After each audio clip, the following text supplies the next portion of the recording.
Hello everyone, and thank you for tuning in. My name is Richard Gentry, President and Founder of RG Strategic Interventions LLC. I am so excited to be able to share the information that I have for you, and I have a tremendous amount of information that I will be sharing in a series of presentations over a period of time that I think will really impact practitioners in the field of juvenile justice, child welfare, and even in the school settings. So over a period of about 30 years, I've learned a lot. I've acquired a lot of information through various presentations I attended and workshops, learning from coworkers and superiors, and over the last number of years, being on the national circuit during presentations and workshops and webinars and seminars with various people in various places throughout the country. So what I have done, and I've been doing this over the past many years, is putting information together in an orderly and succinct fashion with the intentions of sharing it with people. I feel that strategic interventions, we're at a place of giving back to practitioners in the field where we can benefit them and making their jobs easier, whereas they're working smarter and not harder. So we want to begin talking about some things that I think is paramount, that will develop a pretty strong foundation for those of you who are working with kids, and especially disadvantaged kids. It's important to understand the background, the experience that they have had. I am a firm believer that having more information about people that you're working with is better than having less information. Now, I know some people feel that it's to their advantage not to review files, criminal history reports, psychological evaluations, social histories, and the like. But I'm a firm believer that the more information you have in regards to those that you are working with, those you are serving, the better off you're going to be, and the better able you're going to be to help those individuals.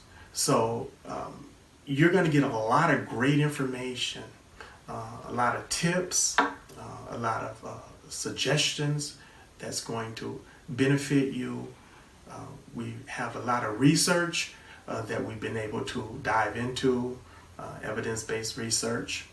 And so we're going to do our best to break that research down into simple terms, or putting it in a way that the average individual can understand it. We don't expect you to be an expert in research or expert in some of the topics that I'm going to present to you, but having a good, firm, working knowledge, whereas you can absorb this information and apply it into your everyday work.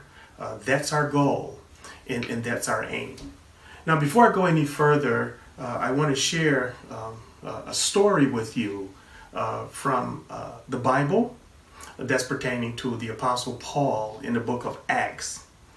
The book of Acts talks about the Apostle in his third missionary journey, where it highlights two particular cities that the Apostle Paul and his team had an opportunity to go to and share the gospel, if you will, the word of truth, with these different sets of individuals. The first city was Thessalonica, where Paul and his team didn't have a lot of success. He shared the word of God with them, but as opposed to them having an objective view and listening in a way whereas they can make their own judgments, they became very angry, riled up, caused a riot, assaulted the apostle and his team, and threw them out of the city before they could hear him out. What the Apostle Paul did was he went to the next city. This city was Berea. Now, History depicts Berea as more noble of people. They were people who were able to be very objective. The scriptures say that they heard the word of God. They received it with joy. But they didn't stop there. They went home and they examined the word that the apostle taught them to determine whether or not what he was saying was accurate. Because of that act, the apostle Paul described them, the scriptures described them as people of noble character. They were more noble people because not only did they hear the word, they were able to go and do their own studies and do their own research. So the information that I'm sharing, the things that I'm teaching you, the research that I'm citing over a period of time, I strongly encourage you to not only stop at hearing what we're sharing, and that goes for any presenter. I encourage you to go and cross-reference the information, to study the information, to expand upon the information that you received. And I think that you'll have a much better understanding. So as we talk about social learning, and for the first few sessions, I like to talk about social learning because it's so rich in regards to information and how it helps us to understand the clients that we're working with. I think that is necessary to share some information. Some people call it the social cognitive theory, but we want to definitely jump into the environment and learn about those that we're working with, whether they come from urban areas, rural areas, or suburban areas. I think it's important for us to understand as much as possible when we're talking about the people that we are working with. For some of you, I would like to introduce a man by the name of Albert Bandura. Many of you know him, some of you may not know him, but possibly from your undergrad or graduate studies, especially those of you who are social workers or have a social work background, you are familiar with Albert Bandura.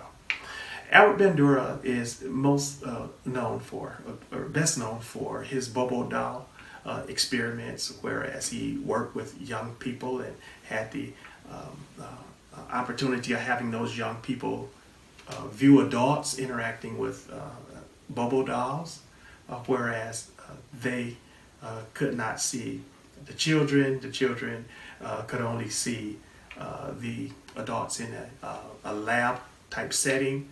And one of the things with the Bobo doll experiment that's significant is that as the young kids observed the adults interacting with the Bobo dolls, whether they were very affectionate with the Bobo dolls or if they were aggressive with the Bobo dolls, once the kids had an opportunity to interact with the Bobo doll later, they were able to basically imitate what they saw from the adults.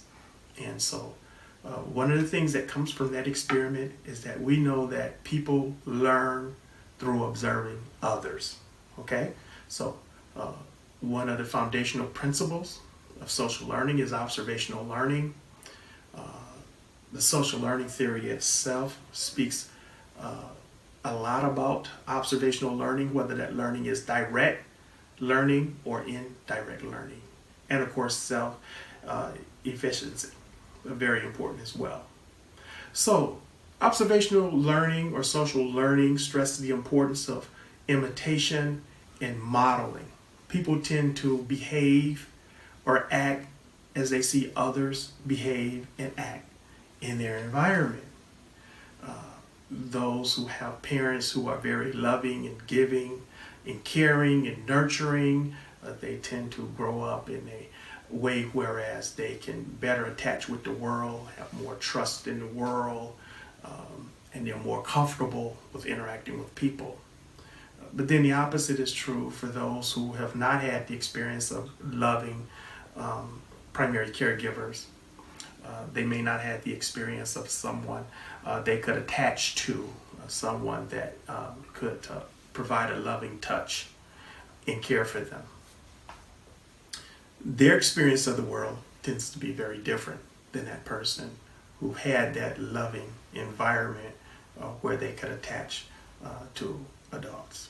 So one of the things that I do when I'm on the circuit, when I'm doing presentations, is I show a particular video of this kid that is modeling the behaviors that he has seen from the adults in his life. And these behaviors that he was exhibiting, the mannerisms were, I think it's best to say that it was antisocial in nature, where he was acting as a tough guy, where he was beating on his chest, and he was holding his bottle as if it was a 40-ounce bottle of beer, you know, and he's talking to his sister in a very aggressive tone. Some of you may have seen that video. I would encourage you to go to YouTube, and it's called I Am the Daddy, I'm Grown. So if you just type that in, you'll be able to see that, and it brings this point home all the more. So there's a term that is used in social learning. Albert Bandura, he uses the term reciprocal determinism. It's a term that we tend not to use much, but what it means is simply this, to break it down in terms that we're more familiar with. How I act affect you, and then how you act towards me. So basically, if I behave a certain way towards you, in return, you're going to behave a certain way towards me. You're going to reciprocate the interaction or the presentation that I have given you. You're going to, in return, behave the same way. So if I'm angry, if I'm mean, if I'm condescending to you, chances are you're not going to be very nice and accommodating and loving to me. You're probably going to respond in a way that's consistent with how I responded to you earlier, or how I talked or interacted with you. There's another term, integrated experience. This is a term that the Crisis Prevention Institute uses. Basically, it says this: the actions and behavior of one person or staff affects the actions and behaviors of another person or the youth, and vice versa. And these relationships tend to reciprocate itself. So what we need to understand when we're talking social learning is that our expectations of the world is a result of our collective experiences with the world, whether those experiences are good or bad, which leads us to this conclusion, that our perceptions are our reality. So to some people, the world is a beautiful place. It's a loving place. It's a caring place. But to others, it could be a very intimidating place. It can be a very hostile place. It can be a very threatening place. And so these are things that we need to understand when we're working with young people. So the issue really is not who the people are that we're working with, but it's what they do or what they have learned in their environment. And so we really need to pay attention to that. So in the next video clip, I'll be talking social learning again, and we'll get a little bit deeper into how certain geographical regions, such as cities, inner city communities, can have a tremendous impact on the behaviors of those that we're working with. So until next time, I look forward to seeing you, and you have a great day, and God bless you.